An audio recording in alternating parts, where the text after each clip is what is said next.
Daripada 7 ni berapa dia punya? Daripada 7 ni berapa dia punya? 4 lah. Perempuan berapa? 3 lah. Berapa orang lelaki tadi? Kita perinci kan macam ni. Lelaki 2 orang kan. 4 ni bagi 2 tau. 2, 4 bagi 2, 2 tak? Angka 7 ni, atas ni. Lepas tu? Lelaki perempuan berapa orang? 3 ni bagi 3 tak? 1. Betul tak? Setiap anak perempuan dengan anak lelaki, lelaki 2 kali ganda pada perempuan. Betul tak? Betul? Betul? Betul? Ya. Like.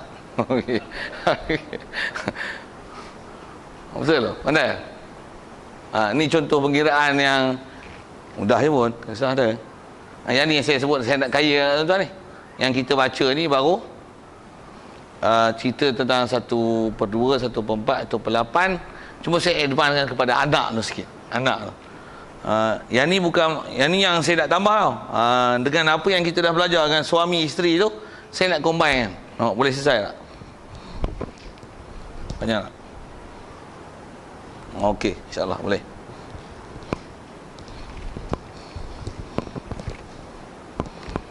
Satu masalah, seorang mati tinggalkan suami.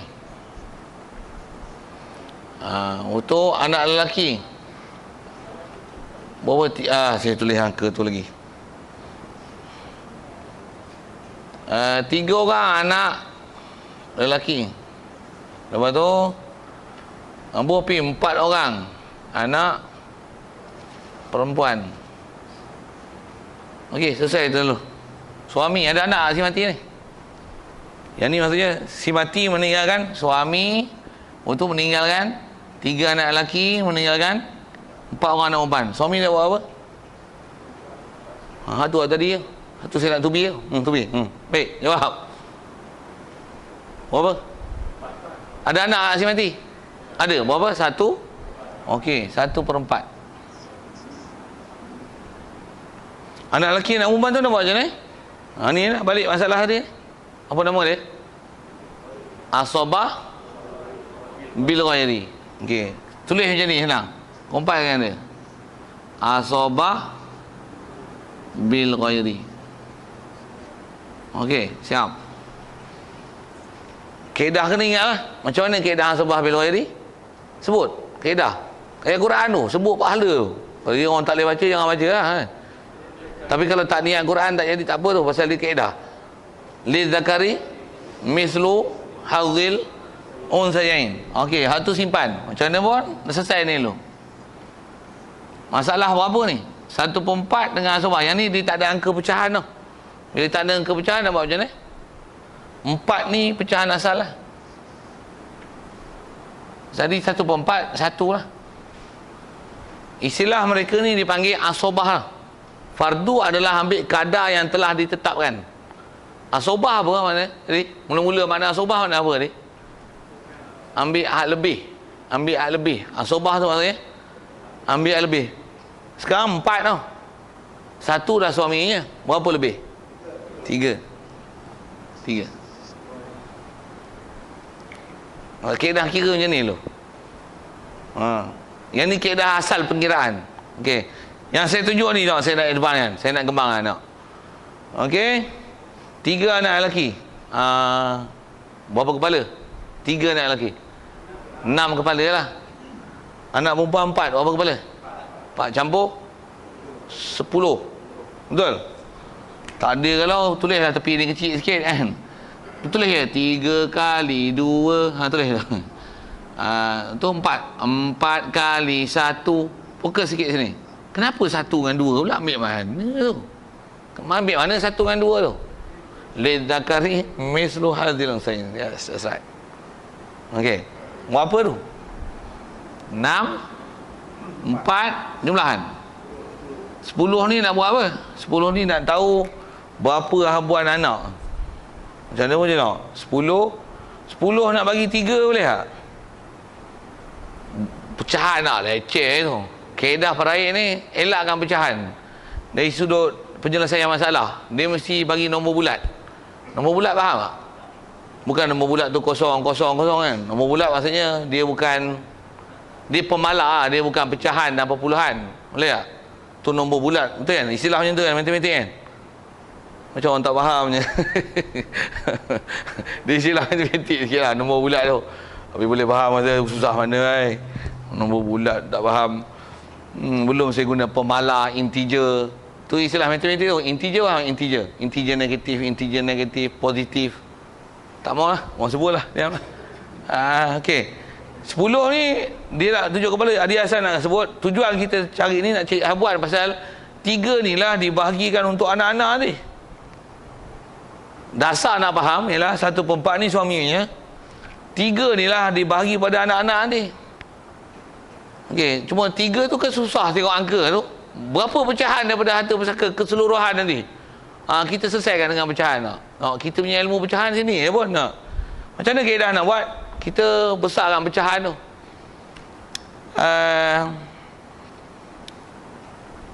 3/4. Saya buat misalnya soalan macam ni dulu tak? Matematik yang soalan sikit. 1/2. Kalau saya tulis bawah ni 20.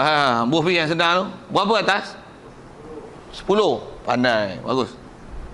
Kalau saya tulis sini 100. Berapa atas? 50. Bagus. Pandai matematik yang ni. Yang ni tak pandai lah pergi sekolah darjah 1 balik. Apa yang saya nak sebut? 1/4. Sekarang 40. Berapa? 10 lah. Alah, soalan budak-budak ustaz tanya. 8 berapa?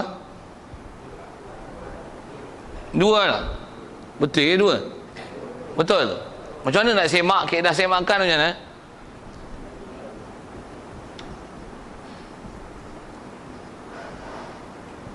Boleh, saya tak mau cakap lah. Diam, saya tunjuk lah. Boleh tak? Boleh kan? Boleh, belajar lama lah ni. Okey, sekarang masalah dia 4. Kita, yang ni maksudnya asal pecahan 1/4 tau. 4 ni maksudnya 4 ni. Sekarang kita nak besarkan yang 4 ni dengan 10. Buat macam mana? Darab kan ni?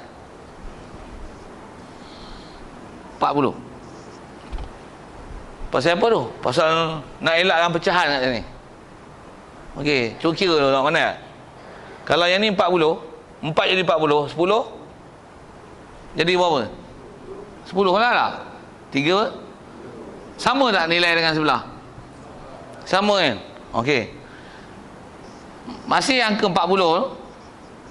10 ni untuk suami. Daripada 40. 30 ni bagi untuk dia. Jadi kalau angka dia 30, satu orang berapa? Kan dia ada 10 kepala tu 10 tau. Orang personal dia ada 7 je. Tapi pasal kira habuan lelaki 2, dia akan jadi 10 lah. Okey, berapa satu orang punya habuan? 3 lah. Boleh faham soalan matematik? Satu habuan 3 lah. Jadi 30 ni nanti angka dia macam ni lah. Pasal lelaki 3 orang. Nanti yang lelaki punya 18, perempuan punya 12. Betul ke saya kira? Ya. 3 orang lagi, 4 orang perempuan. Betul tak 30 jumlah? Siapa tak faham 18 dengan 20 ni? Kenapa saya tulis 18 ni, 12 ni? 18 dengan 20 lah. 18 dengan 12 silap sebut. Siapa tak faham? Wih, faham. Senang aja dia orang ni. Best. Matematik pandai. Itu kata matematik pandai. Boleh, bagus, senang. Okey. Siapa tak faham? Tak faham tak? Angkat tangan. Saya bukan nak marah. Saya nak cerita. Kalau tak faham tu, budak penat yang belajar. Sekali lagi, Tang mendapat 12 ni dengan 18 ni. Kan tadi yang ni 1/4. Yang ni lebih dia 3/4 lah kan. Cuma ditulis dalam bentuk macam ni. Faraid memang cara selesai macam ni, standard. Ngaji dengan siapa pun dalam kitab lama pun macam ni lah cara menulis faraid. Okey. Jadi bila yang ni pecahan, nak elakkan pecahan tu, kita tengok berapa habuan tu, darabkan je. Darabkan 10 ni dengan 4 ni. Darabkan dia. Hasillah 40. 40 tu ganda lah. Ni kali 10. Ini pun kali 10 lah. 10. Ni jadi 30. 30 ni, tujuan kita buat ialah kita nak selesaikan masalah ni supaya tak pecahan. 30 ni maksudnya habuan anak lelaki dan anak perempuan ni. Jadi mereka memang ada 7 orang. Tapi lelaki kan 2, 2, 2, 2. Perempuan 1, 1, 1, 1, 1.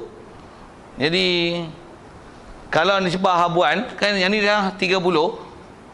30 ni pasal kita kali 10 tu, dia bahagi dengan 10 lah. 3. Dapat 3 ni pasal nak kira satu habuan berapa. Jadi anak lelaki 3 orang. 3 tapi satu lelaki 6 kan. 6 kali 3 18. Lelaki perempuan ni 4 orang, yang 4 orang 4 kali 3 12. Tu saya tanya tu. 18 dengan 12 tu. Boleh kot? Boleh follow kot. Okey. Yang ni nanti 10 tetap 10 lah, dia tak ubah. Kita kecilkan macam ni kes ni tadi. Kan bila lelaki 2 orang kita pecahkan 4 jadi 2 kan. 18 ni sebenarnya apa? 9 ya. Okey, 9 tu ialah 3 orang, 3 bukan 9. 6 6 6. Tu 18 tu. Yang 12 ni apa? Coba. 3 3 3 3 3 3 3. Apa 3 3 3 3 ni? Anak perempuan 4 orang. 6 6 6 6 ni apa? Anak lelaki 3 orang. Simak, betul tak? Setiap anak perempuan dengan anak lelaki adalah 2 kali ganda anak perempuan, betul tak? Betul kiraan. Right. Yes. Okey, tujuan kira tu macam ni lah. Inilah nama peraih ni. Dan tuan-tuan faham ni, saya ajar ni benda susah ni. Kalau dalam peraih ni bahasanya susah sikit lah. Faham tak ni? Hak lain nanti tuan-tuan jentik senang. Satu saya nak tubi hak susah. Hak susah saya tubi. Bagi. Faham tak ni? Hak lain tu siap. Okey. Jadi kalau orang tanya esok, setiap orang anak lelaki dapat apa? Anak lelaki dapat berapa atas pusaka? Dia akan dapat 6/40. Setiap anak lelaki. Ni anak lelaki punya habuan. Berapa anak perempuan? Setiap anak perempuan berapa? 3/40. Berapa setiap si mati tu suami? Suami dapat berapa? 10/40. Ini suami. Suami dapat. Jadi duit tengoklah berapa dia. Tak reti tu pakai otak Jepun dah dapat ni. Bagi dulu, bagi 40 tu kali 6. Bagi 40 bagi 3. Geta tu. Kalau angka 40,000 senang lah. 40,000 berapa seorang dapat? 6,000. Anak perempuan 3,000. Bapak dapat? Bapak tu bapak dengan nisbah anak dia lah. Suami ni 10,000. Okey, siap. Bagi jumlah dapat 40,000 balik. Kalau katalah dia 40,000, akan dapat 40,000. Tak lebih, tak kurang. Tepat angka.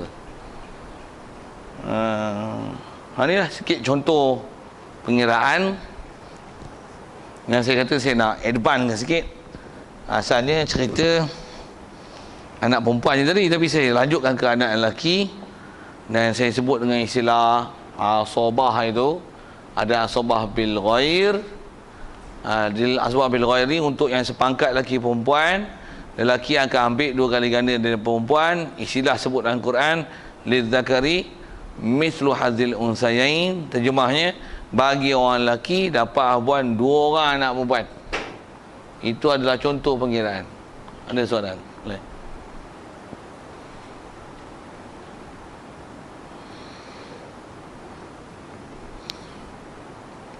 Baik, yang tu yang betul try congak boleh tak? Congak. Congak pun saya nak suruh congak anak. Saya tanya berapa kepala? 2 perempuan, 2 lelaki, 1 perempuan. Berapa kepala? Boleh tak? 5 kepala. Jadi masalah dia nanti 5 lah. Maksudnya kalau selesaikan tu, kalau angka pecahan tu tak boleh bagi 5 tu, Pecahkanlah kali dengan asal masalah yang di atas. Boleh. Nampak, boleh bayang. Perempuan 10 orang, berapa kepala? 10 lah. Lelaki 10 orang? 20 kepala. Simple je soalan pun. Walaupun anak ada, mana ada orang anak sampai 10 orang lelaki tak? Bubuh je. Anak 2 perempuan 1 lelaki. 4 kepala. Senang. Selesai. Rasanya saya nak bagi satu contoh lagi untuk pengiraan. Pasal itu contoh suami. Bagi satu lagi rasanya. Untuk selesaikan sikit contoh itu. Ke isteri sikit. Contoh ke isteri. Padahal lah.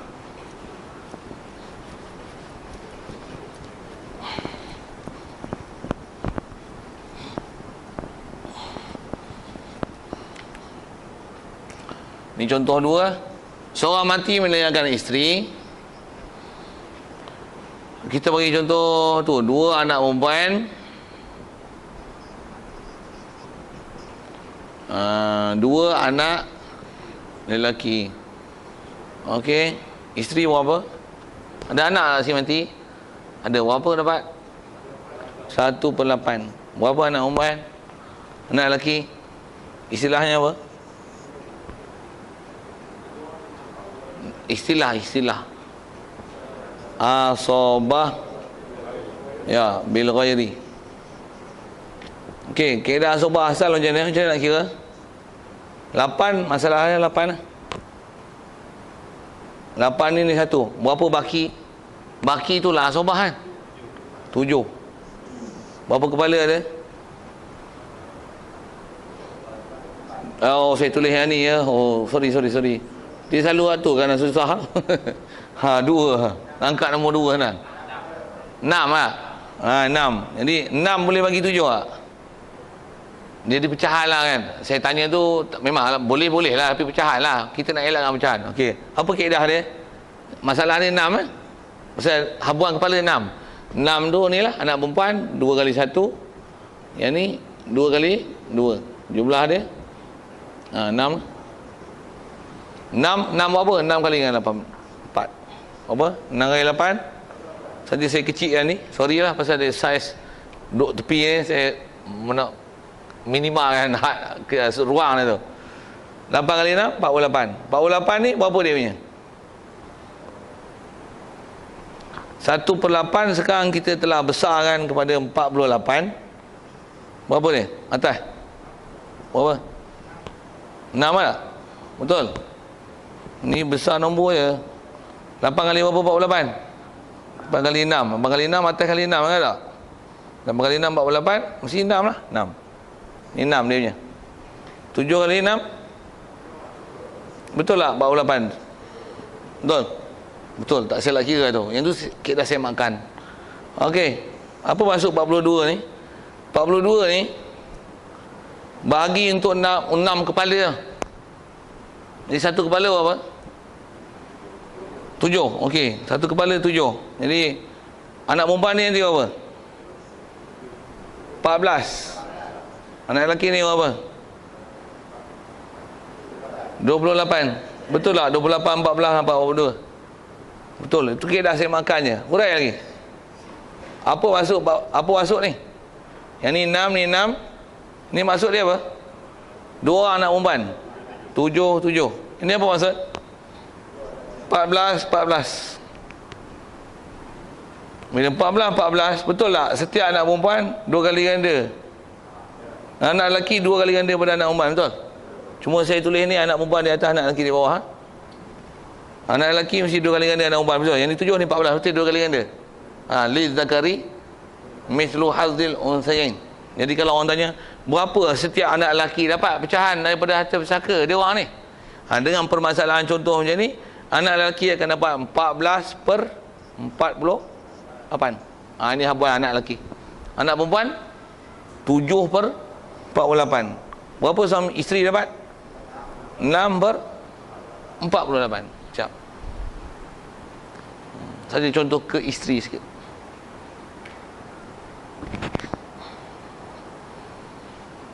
Ada soalan? Okey. Contoh sana, contoh sini.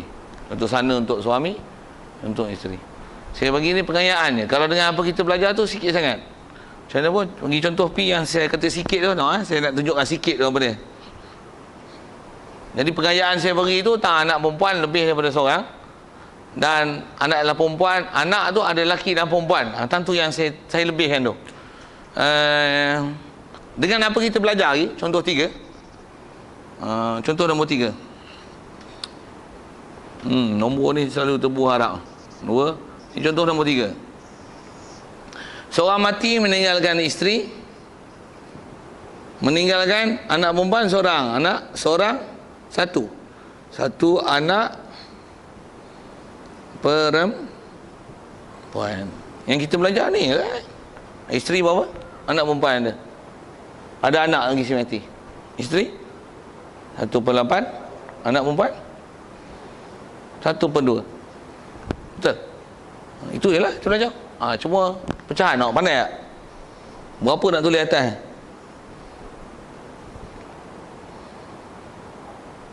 Lapan, betul. Siapa tak faham 8 tu? Siapa tak faham dapat 8 tu? Faham? Semua okey?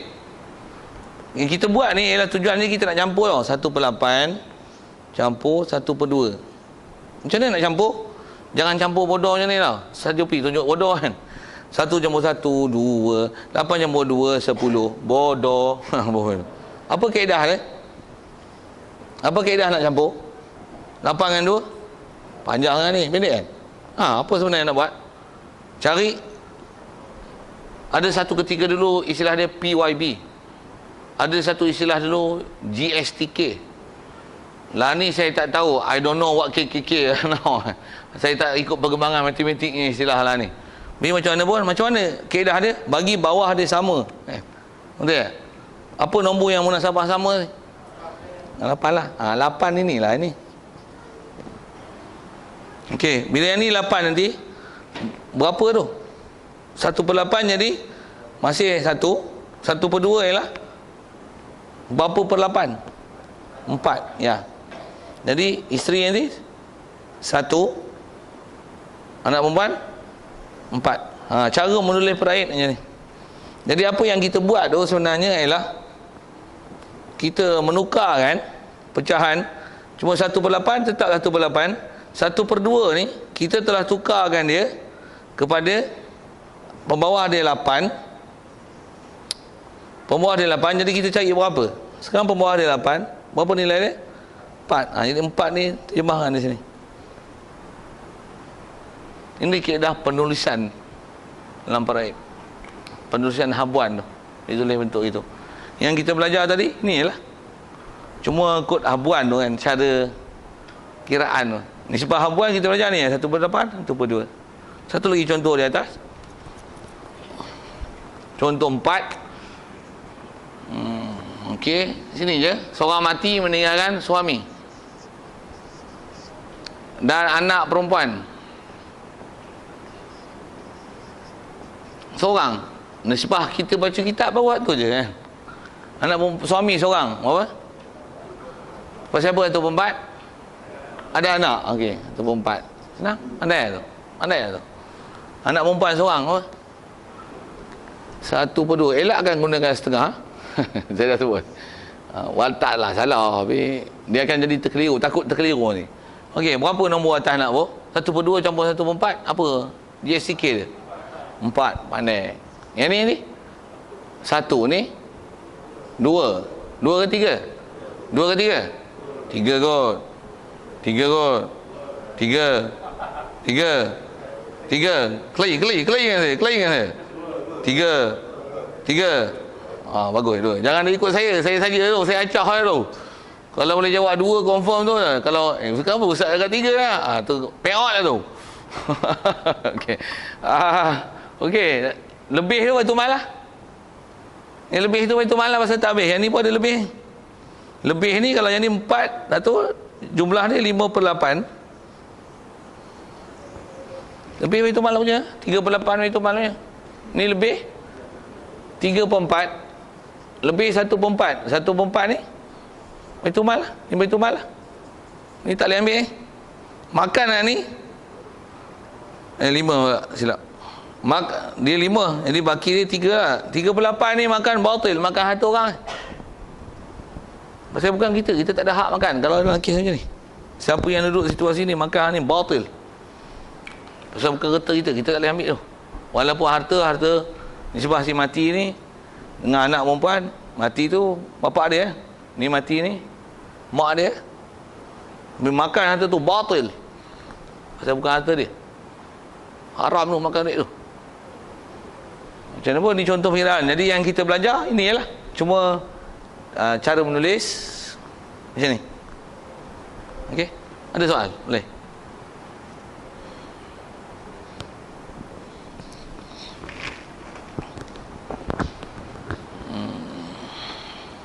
Tengok sikit.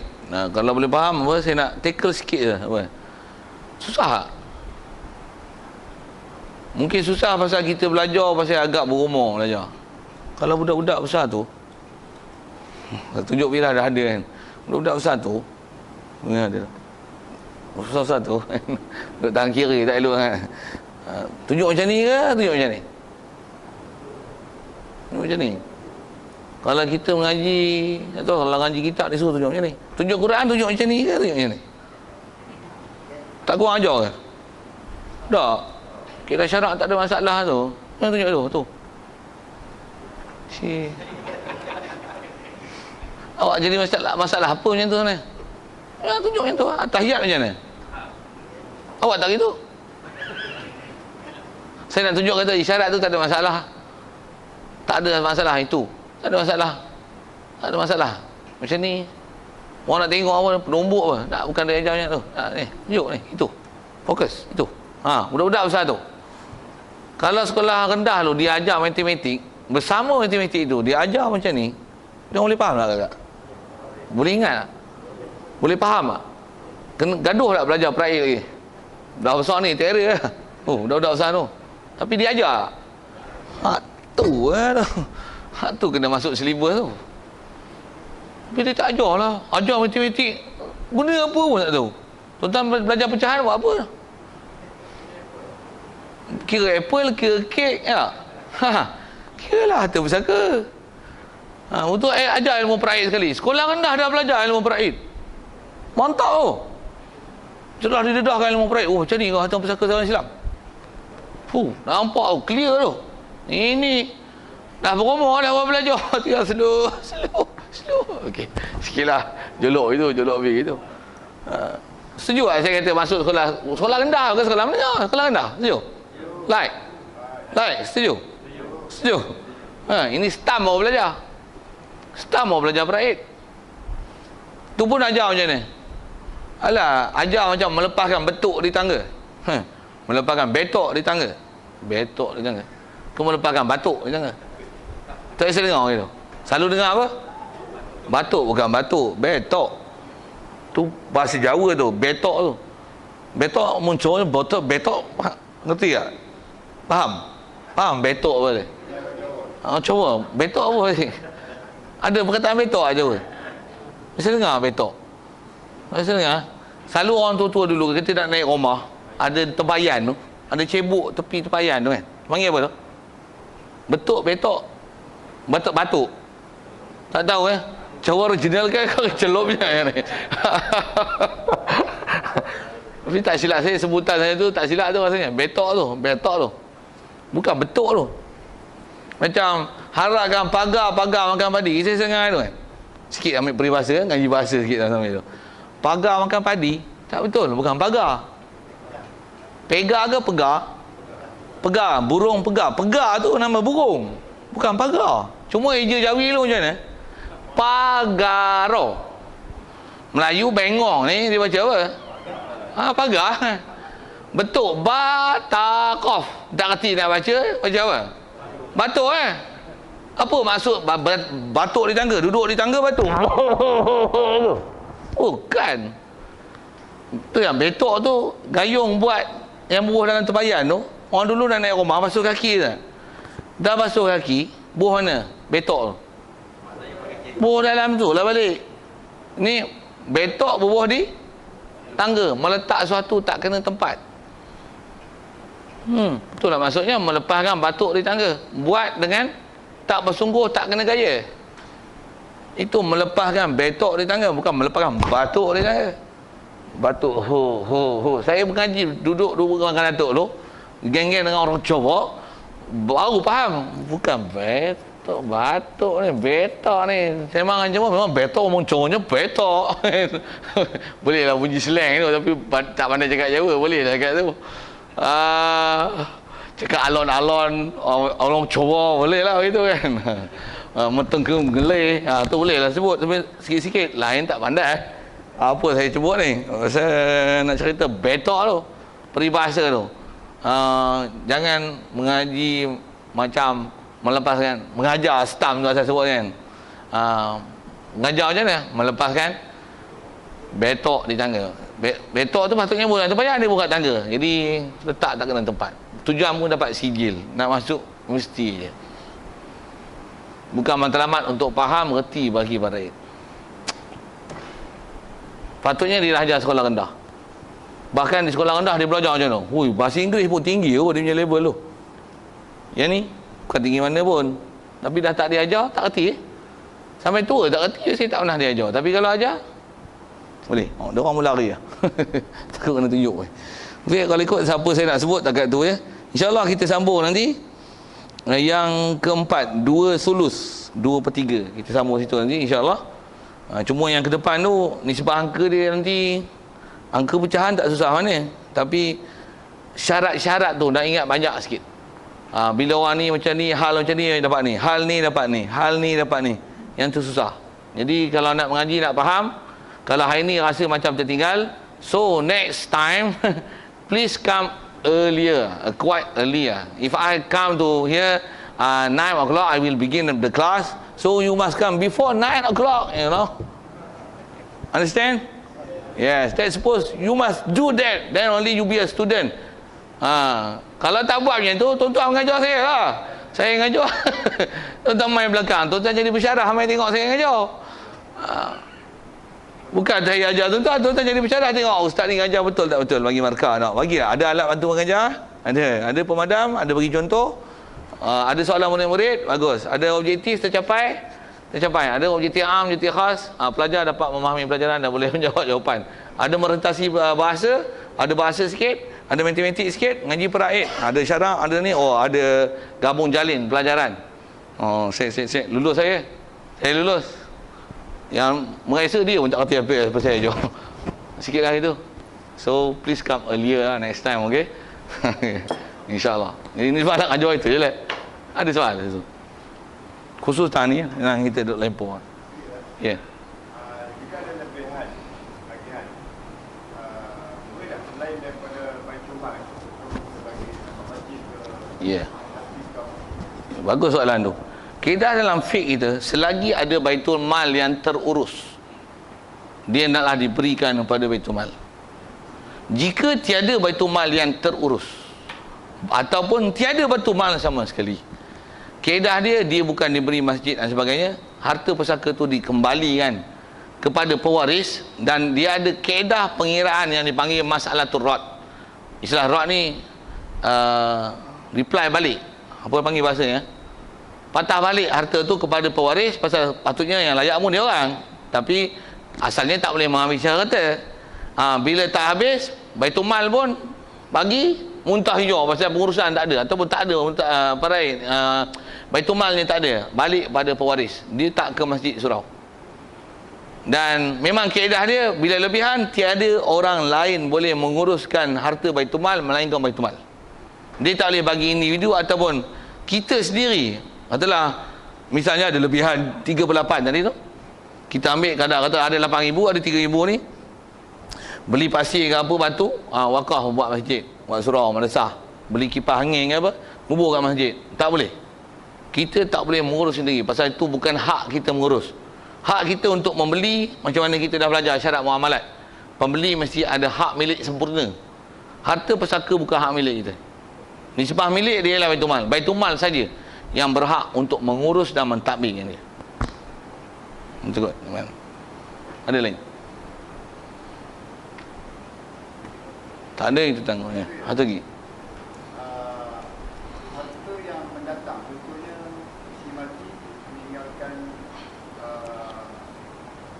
fitrah yang diuruskan oleh fitrah. Okey. Duit tu datang setiap tahun. Setelah dia mati. Duit tu hasil macam mana tu? Maksudnya sumbangan yang diberi ke macam mana oleh Felkera? Fitrah dia akan beri setiap tahun, setiap Setelah apabila mati. setiap bulan, setiap bulan Tak mati tak bagi. bagi masih hidup. Oh, masih hidup pun bagi. Berjalan. Berjalan je. Masyhur dengan kaedah fiqah, harta yang macam tu bila dah mati itu sumbangan dengan sebab dia. Tak dihukumkan dia punya. Pasal dia pemilikan dah selesai dengan mati. Jadi harta tu apa? Kalau memang telah diwartakan, katalah pemilikan tu kepada jandanya lah, isterinya lah yang mendapatnya tu.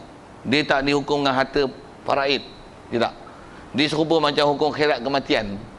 Mati, badan khairat bagi kat keluarga si mati. Istilahnya mengurangkan kedukecitaan mereka lah, dengan bahasa ni tu kan. Duit siapa tu? Duit pesaka? Ataupun pergi ke ada orang bubuh dalam kotak, bubuh dalam jak apa tu kan? Tu macam mana? Duit siapa tu?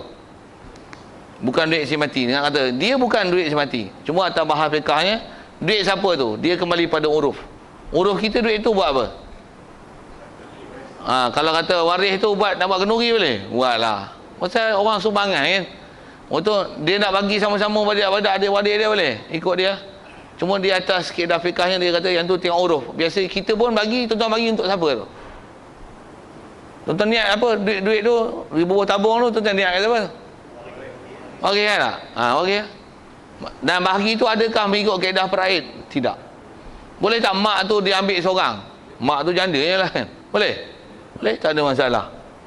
Anak pun kecil-kecil lagi. Siapa nak urus? Anak nak ngerti apa? Itu maknya lah ngurus. Boleh? Boleh. Yang nak kata dia bukan hak si mati. Itulah. Termasuk tu juga apa seumpama pencen-pencen tu lah. Mati, kerja-kerjaan kena bagi pencen kepada isteri. Siapa punya duit tu? Si janda Tak hukum faraid ke? Tidak.